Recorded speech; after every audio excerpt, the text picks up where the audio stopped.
Bonsoir et bienvenue dans Face à l'étrange. Croyez-vous en l'au-delà? Pensez-vous que nos chers disparus continuent de vivre dans une autre forme de vie parallèle? Vous allez apprendre ce soir que si certaines personnes sont déjà allées voir de l'autre côté du miroir, d'autres possèdent même des méthodes éprouvées pour continuer à communiquer avec les morts.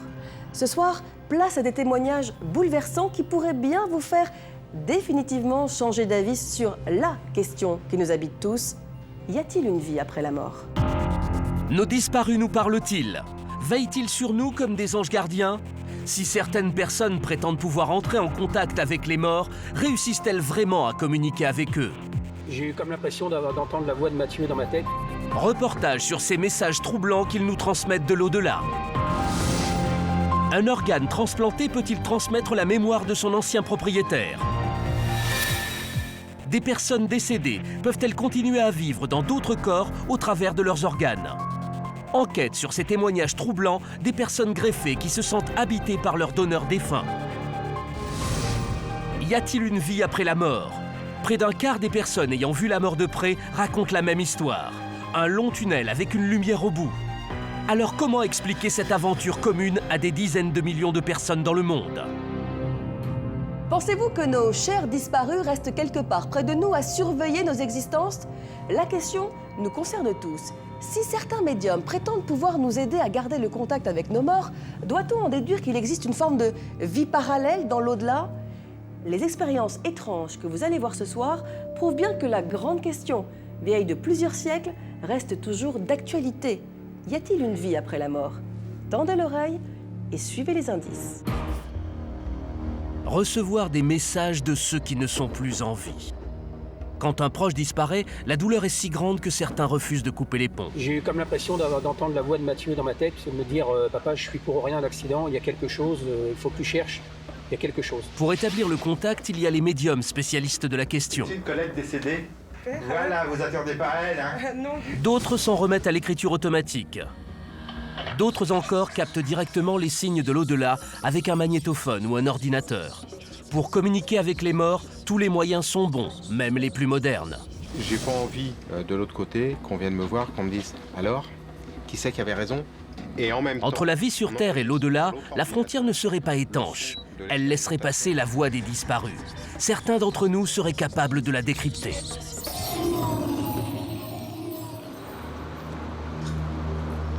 Gare Saint-Lazare, à Paris. Le train pour Rouen vient de partir. À bord, Reynald Roussel, médium réputé pour la qualité de ses contacts avec les morts. Ça a commencé tout petit vers l'âge de 5 ans. Je voyais des choses que les autres ne voyaient pas. Et en grandissant, toutes les personnes que je percevais, dont j'en parlais à la famille, aux amis, étaient tous décédés. Donc je me suis dit qu'ils vivaient quelque part ailleurs. Au départ, vous pensiez que c'était pas des morts, c'est ça? Non, non, pour moi, ils sont pas morts. Ils n'étaient pas morts parce que je les voyais vivants, comme je vous vois. L'homme a un calendrier de conférences bien rempli. Ce matin, il est invité par Sixième Sens, une association spécialisée dans la parapsychologie. Pour lui, c'est une vitrine et ses interventions en public ne sont pas payantes. Près d'une centaine de personnes attendent avec impatience d'avoir des nouvelles d'un proche disparu. Reynald appelle ces disparus des entités. Il y a beaucoup d'entités qui vont rentrer quand on va ouvrir la porte.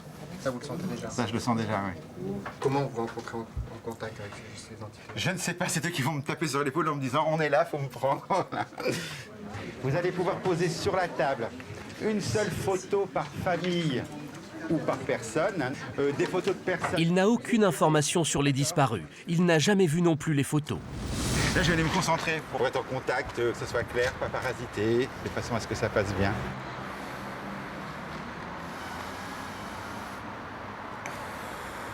Quelques minutes de gravité avant de se lancer. Reynald impose tout de suite un ton très personnel. C'est votre maman? Oui. Vous n'habitez pas sa maison, non? Non, mais mon père y est toujours. D'accord. Et il met plus de géranium?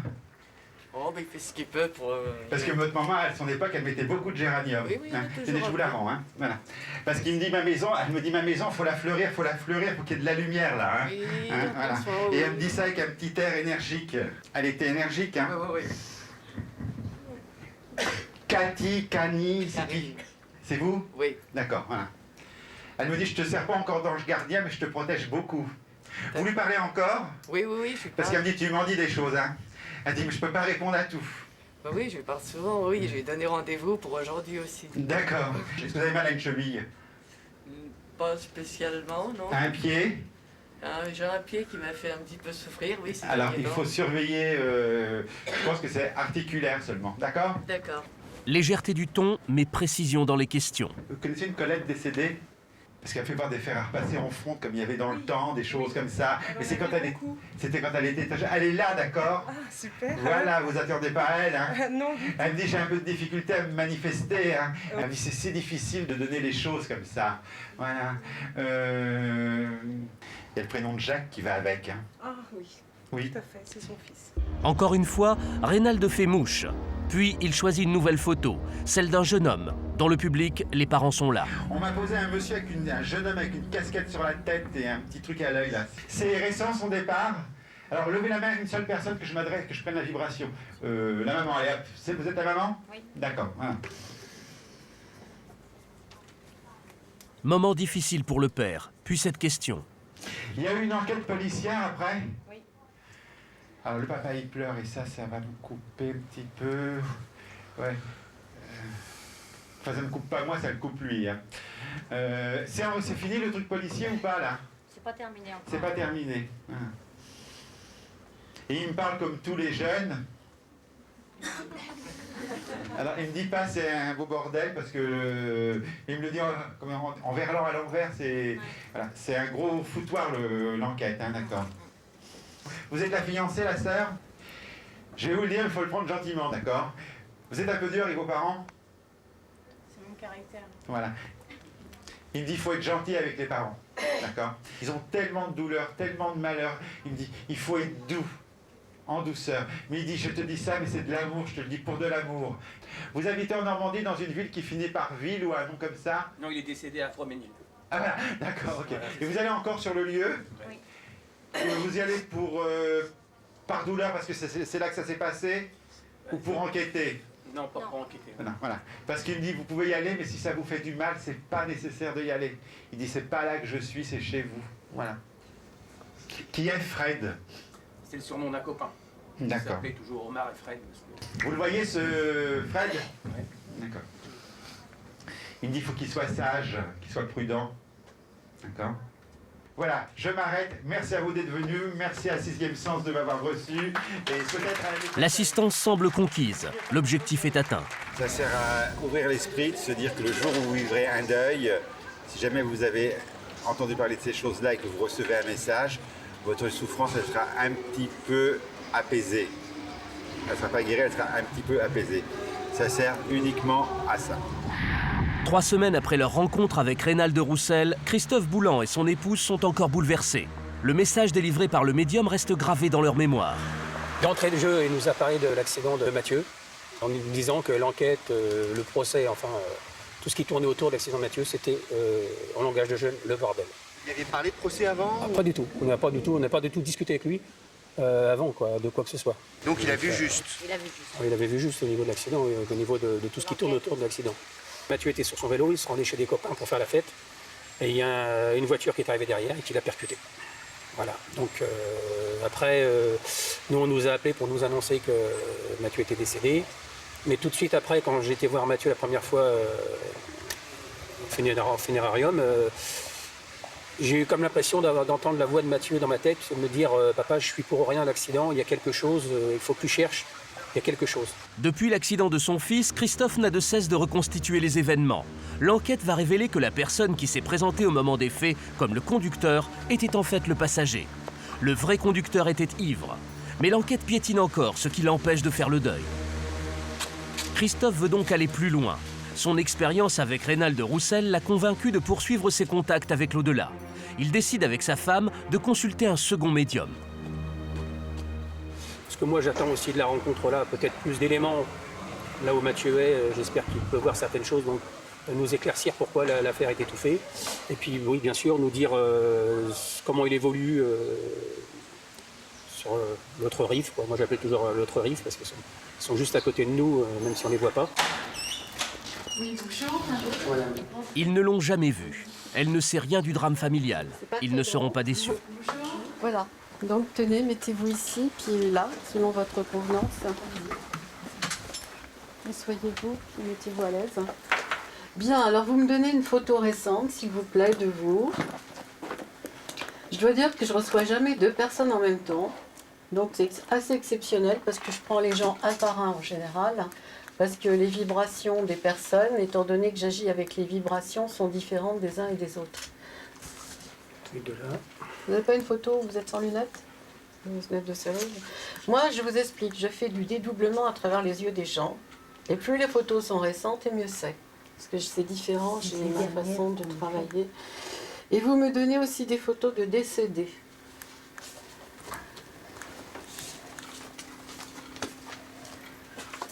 En bonne professionnelle, elle ne montre aucune émotion, presque de la froideur. Quelques secondes de silence, il faut capter les vibrations. Et un premier élément livré par la médium. Moi, je vois du sang, je vois comme un accident, c'est ça? Pour moi, c'est quelque chose qui a un gros choc. C'est ça, parce que je suis dans une ambulance, j'entends une ambulance, je suis dans une ambulance. Après, j'ai une perte de conscience. Mais en même temps, j'ai quand même une petite souffrance. Il est mort dans la voiture, dans l'ambulance. Non. Il est mort sur le coup. Parce que alors c'est peut-être lui, en sortant de son corps physique, si vous voulez, qui était catastrophé de se regarder. Je suis dans l'ambulance, mais il était dans l'ambulance, il se voyait. Donc pour moi, si vous voulez, ça a été une souffrance dans le sens où il était sorti de son corps physique, il voulait rentrer dans son corps physique, il ne pouvait pas. Alors il rentrait, il sortait, et en fait, après, il a compris qu'il était parti. Vous voyez, c'est ça. Je pense que quand Même lorsqu'elle fait fausse route, la médium a réponse à tout. Quand c'est arrivé, il n'était pas dans son tort. C'est quelqu'un qui lui est rentré dedans, et c'était quelqu'un qui était en état d'ébriété. Et en même temps, je pense que c'est quelqu'un, mais apparemment, on me dit que c'est pas la première fois. Non, c'est vrai. C'est pas la première fois. Ouais, c'est ce qu'on me dit. On me dit que c'est pas la première fois. La personne en état d'ébriété, je pense que c'est quelqu'un qui a des appuis. C'est ça? Oui, c'est ça. Parce que je pense que c'est quelqu'un qui connaît des gens qui sont notables et puis qui connaît aussi des politiques. Donc en fait, bon ben voilà quoi, donc il y a pas mal de magouilles déjà. Donc, voilà. Consciente d'avoir ravivé la douleur, la médium ajoute quelques mots de réconfort. Votre fils, il va bien, il est présent à vos côtés, vous l'avez déjà ressenti? Oui. Parce qu'il vient souvent, il vient pour vous sécuriser, pour vous rassurer. Ben, il vous dit qu'il faut vous battre, hein, et que vous y arriverez. C'est important que cette personne ne conduise plus, enfin, quand même qu'elle soit condamnée. Enfin. Ben, c'est quelqu'un de dangereux, on aurait dû lui retirer son permis. Mais alors que la conversation s'enlise, elle pose une question choc. Alors on me parle aussi d'une peluche. Je vous donne ça? Elle en avait beaucoup. Il avait beaucoup de peluches. Oui. Beaucoup dans sa Mais chambre. oui, enfin je sais pas, il n'y a pas quelque chose que vous avez donné à quelqu'un où vous lui avez pas mis une peluche dans son cercueil, non hein? Vous n'avez pas mis Oui. une peluche? Oui. Ah c'est ça, c'est ce Oui, qu'il c'est dit. mon nounours quand j'étais Ouais. enfant. C'est C'était ça. le seul souvenir de ma Ouais. jeunesse que je lui ai mis. Ouais. Il dit que ça l'a touché beaucoup et qu'il vous remercie parce qu'il me parlait de pluche.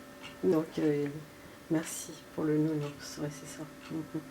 Enfin il vous fait des bisous. Chose qu'il faisait peut-être pas tout le temps. Voilà. Mm.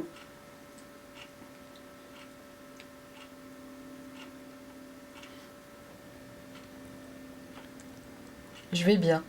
Soyez rassurés, je vais bien. Je continue mon chemin.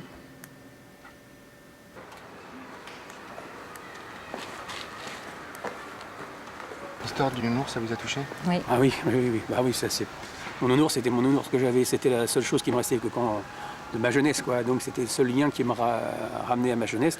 Mais j'ai voulu le mettre dans le cercueil avec Mathieu pour preuve d'amour, quoi. Et puis voilà, donc qu'elle me parle du nounours et que Mathieu était très touché de ce que j'ai fait, que cette dame ne pouvait pas savoir. Christophe et son épouse ne se remettront jamais de la mort de leur fils. Mais cette séance leur a fait beaucoup de bien. Ils repartent ce jour-là dans leur région de Normandie avec le sentiment que Mathieu les accompagne.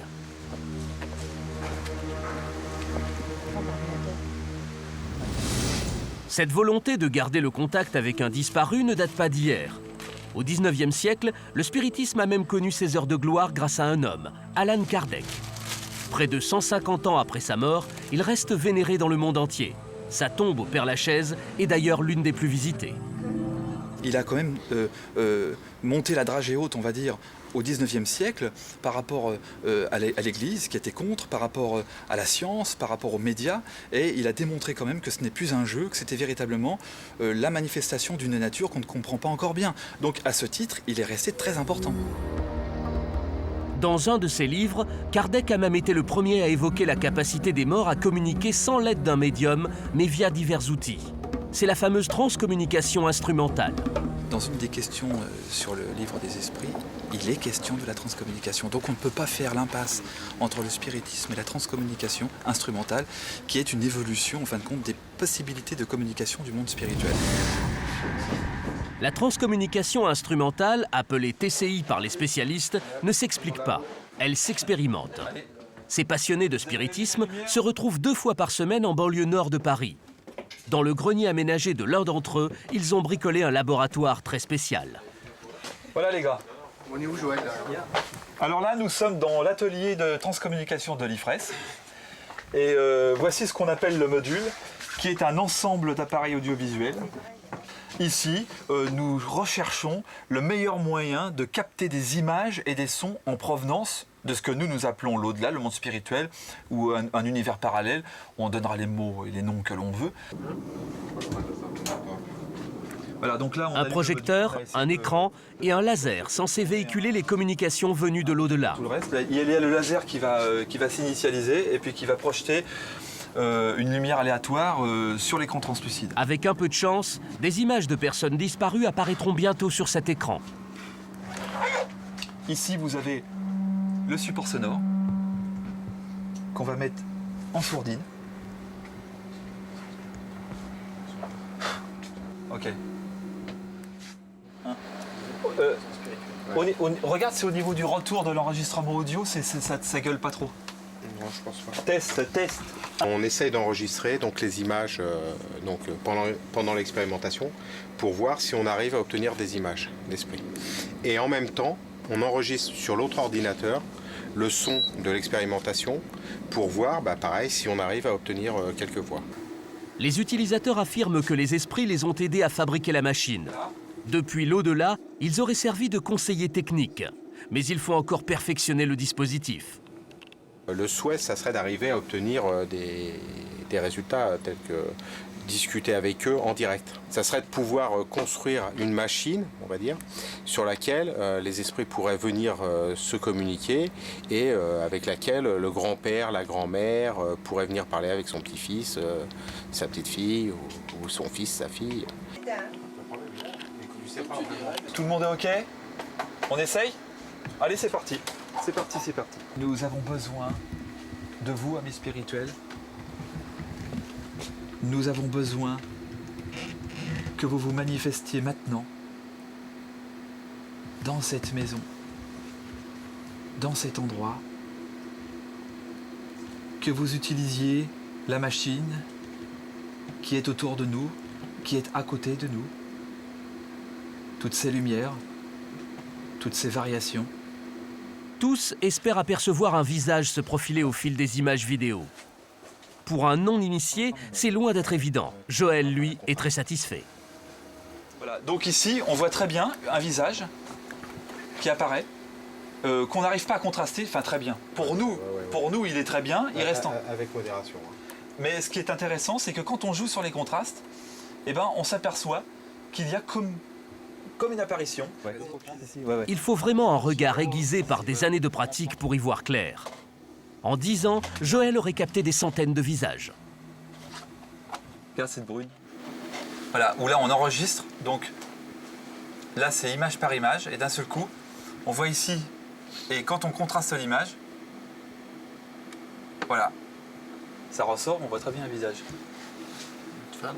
Regarde, on va te montrer. Tous ces visages prétendument venus de l'au-delà sont consultables en ligne et chacun peut participer à distance aux séances hebdomadaires d'enregistrement grâce à l'Internet.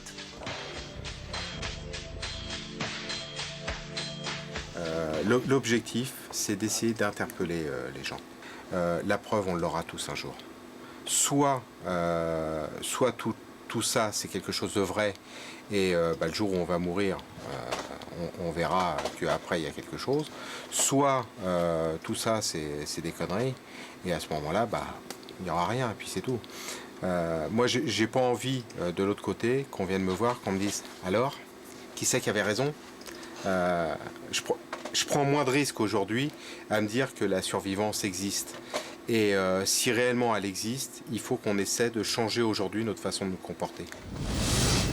Quand il n'est pas devant sa machine, le groupe organise des séances de contact d'un autre genre, avec comme seul outil un simple stylo. Et c'est quoi l'expérience de ce soir? Alors l'expérience de ce soir, nous allons faire une expérience médiumnique où nous allons tenter d'entrer en relation avec le monde invisible par l'intermédiaire de l'écriture automatique.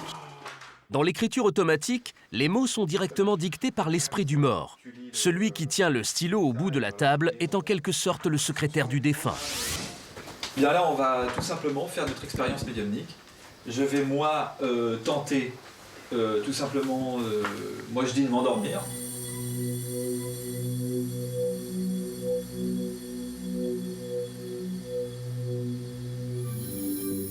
Tout le monde est concentré. Joël est soudain pris de convulsions.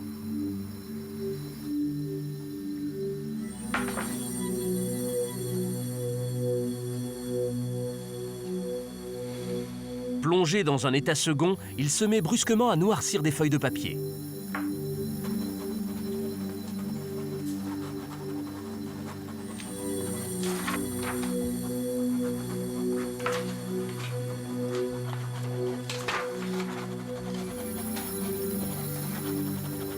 Le geste est vif, l'écriture rapide, comme si le mort avait beaucoup de choses à dire. Au bout de 20 minutes, Joël s'arrête, visiblement épuisé.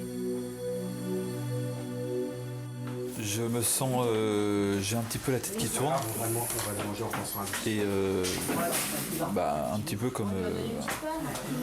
Enfin, ça fait pas vraiment comme si je revenais à moi après avoir dormi, c'est plus un état de somnolence, un petit peu comme si j'avais bu, quoi. Le résultat, 120 pages de texte qu'il faudra maintenant décrypter. Le travail sera long, mais Joël connaît déjà l'auteur de ces mots. Un défunt mort au 19e siècle. Autre lieu, autres adeptes. Nous sommes à Angers avec Yvon et Marie Von Drey. Leur fille est morte dans un accident de voiture. Elle s'appelait Karine, elle avait 21 ans. Depuis le décès, les parents affirment être en contact régulier avec elle. Ils sillonnent la France pour raconter leur histoire. Quelque part dans l'au-delà, Karine leur enverrait des sons, des odeurs, des images et des objets. Ils ont écrit un livre pour témoigner. Suite au livre que nous avons écrit relatant notre vécu, simplement, on n'a pas cherché à faire autre chose.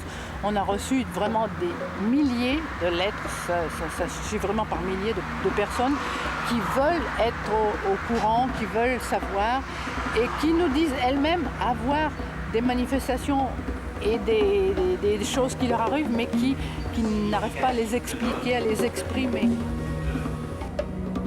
Pendant la conférence, le caméraman est attiré par une forme presque humaine dans l'une des vitres de la fenêtre. S'agit-il du visage de Karine qui apparaît une nouvelle fois? L'hypothèse séduit les participants, car les morts saisiraient la moindre occasion pour entrer en contact avec les vivants. Nous avons montré l'image à l'un des organisateurs pour avoir son avis. Bien, je pense que ils utilisent un petit peu tout.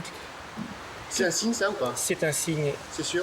Oui, pour moi c'est un signe. On parlait de Karine, la fille de Marie-Vonne et Yvon, et on ne peut pas dire sûr, c'est pas possible, parce qu'on n'a pas la preuve, mais ils utilisent beaucoup de moyens pour...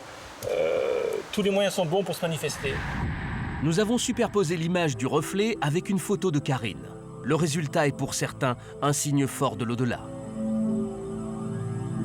Et si on est un petit peu attentif et réceptif, eh bien on serait énormément surpris agréablement de leur présence à nos côtés. La science parviendra peut-être un jour à percer le mystère. Mais ceux qui pensent que la mort n'a pas le dernier mot en sont convaincus. Les esprits nous parlent. Ils sont même très bavards. Il suffit de tendre l'oreille.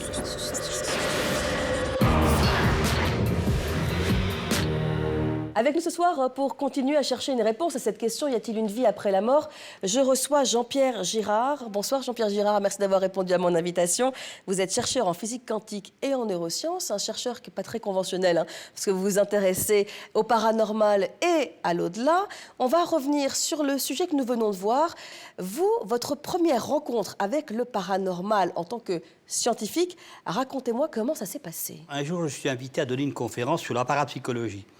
Et nous avons comme second intervenant Jacques et Monique Blangarin qui sont dans votre reportage. Et alors on se propose d'interroger les voix de l'au-delà avec un magnétophone. Ventre saint gris, qu'est-ce que c'est que cette histoire? Vous êtes sceptique à ce moment-là, hein? Ah, je suis sceptique, bien sûr, je suis sceptique. Mais j'ai dit observe et puis au fond tu te feras un jugement après cette expérience. Une jeune femme se lève dans l'assistance et demande à ce qu'on interroge son jeune frère décédé quelques mois avant. Tout le monde fait silence, bien sûr. Le magnéto tourne. Jacques gratouille son petit carton. Et après quelques minutes, nous arrivons à extraire quelques mots péniblement avec une écoute très attentive. Et ce qui m'interpelle à ce moment-là, c'est que la jeune femme s'écroule en larmes. Elle s'écroule en larmes pourquoi? Parce que les mots qui ont été extraits, seul son jeune frère pouvait les dire. À partir de ce moment-là, j'ai dit là, ne sois plus aussi en distance par rapport à ces phénomènes, étudie-les, vois d'abord si c'est possible qu'une âme disparue puisse imprégner sa présence sur une bande magnétique. Donc si je comprends bien, ce que vous êtes en train de me dire, c'est que la conscience reste parmi nous, même si le corps physique disparaît. Mais ce que nous et le téléspectateur aimeraient, c'est des preuves concrètes, des preuves physiques. Eh bien, les travaux que nous menons en neurosciences, je parle des nouvelles générations, considèrent que la conscience est non locale. C'est-à-dire la conscience, l'esprit, l'âme, n'est pas de même nature que notre corps physique. Vous avez tous un téléviseur, tout au moins ceux qui nous regardent ce soir.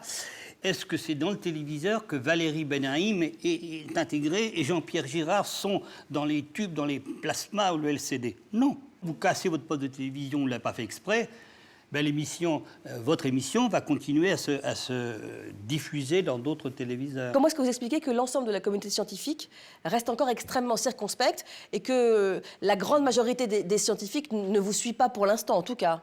Des jeunes scientifiques nous suivent, sont de plus en plus ouverts, et surtout ceux qui considèrent, comme je le considère, que la conscience est non locale, ben la survie de la conscience après la mort physique n'est pas quelque chose qui est difficile à digérer. Est-ce que vous comprenez tout de même qu'il y ait certaines personnes qui sont très réticentes, notamment parce qu'il peut y avoir aussi des dérives, et on parle souvent de dérives sectaires ou en tout cas de milieux un petit peu occultes, particuliers, on va dire?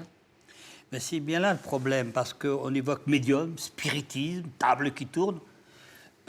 Alors évidemment, il y a une connotation un peu sulfureuse dans tout cela. Nous n'y pouvons rien, comme dans mon domaine, la parapsychologie, alors que bon, les phénomènes que nous avons faits sont indiscutables, l'action de l'esprit sur la matière. Ceux qui étudient sont convaincus. Pour l'au-delà, c'est la même chose. Ceux qui étudient sont convaincus. Vous savez, c'est pas dans les archétypes, c'est pas dans nos schèmes mentaux de considérer, a priori pour un scientifique, que la conscience... Et c'est la science qui nous a amené cette notion, supportée par les expériences comme nous avons de nos amis Jacques et Monique Blangarin, par exemple. Pour vous, la neuroscience va apporter un raisonnement et va pouvoir nous expliquer comment tout cela fonctionne et apporter la preuve qu'il y a une possible communication avec l'au-delà. Nous construisons notre conscience, vous et moi, en ce moment. Le fait que nous échangions, il y a une partie de votre conscience qui est meublée de mon propos. Vous allez peut-être occulter. Pas du tout, je vous écoute avec les oreilles grandes ouvertes. Oui, mais qui va se mettre dans votre disque dur, qui va être là dans un tiroir. Mais l'ensemble de votre conscience est constitué de ces particules d'information, chargées d'information. Et le jour où vous décédez, comme ces particules ne sont pas de même nature que votre corps, je le répète, cette conscience n'a plus rien à faire dans notre corps physique. Où va-t-elle? Après, c'est une prise de position idéo-religieuse, moi j'en sais rien. Bon sens, ce que vous nous dites, c'est que vous ne savez pas où ça part. En revanche, vous savez que cette conscience-là reste là et peut entrer en communication avec nous. Vous ne nous dites pas, elle part dans un paradis ou dans un enfer ou autre. Là, pour vous, ça, ce n'est pas le plus important. En tout cas, pour vous, ce qui est important de dire, c'est qu'elle est présente et qu'elle peut entrer en communication avec nous après la mort. Alors, elle serait d'une dimension un petit peu différente, d'où les contacts un peu difficiles. Mais si vous voulez, le contact d'un esprit disparu avec une conscience qui est là, encore incarnée, est possible obligatoirement, puisque vous avez construit une partie de votre conscience avec moi et moi avec vous. Donc il y a un lien indéfectible. Autrement dit, que votre enveloppe charnelle meure, ce n'est pas le problème. Vous aurez toujours un contact possible. Et puis soyons de bon sens. On a construit notre conscience ici, dans ce système à 3 dimensions. Il me paraîtrait bizarre que la conscience s'évade dans je ne sais quel éther ou quelle galaxie. Merci beaucoup Jean-Pierre Girard. Alors, je ne sais pas si vous avez convaincu l'ensemble des téléspectateurs. En tout cas, vous nous avez permis une fois de plus de douter et de remettre en cause notre raisonnement cartésien. C'est le but de cette interview et de cette émission. Libre à nous, libre à vous maintenant de vous faire votre opinion.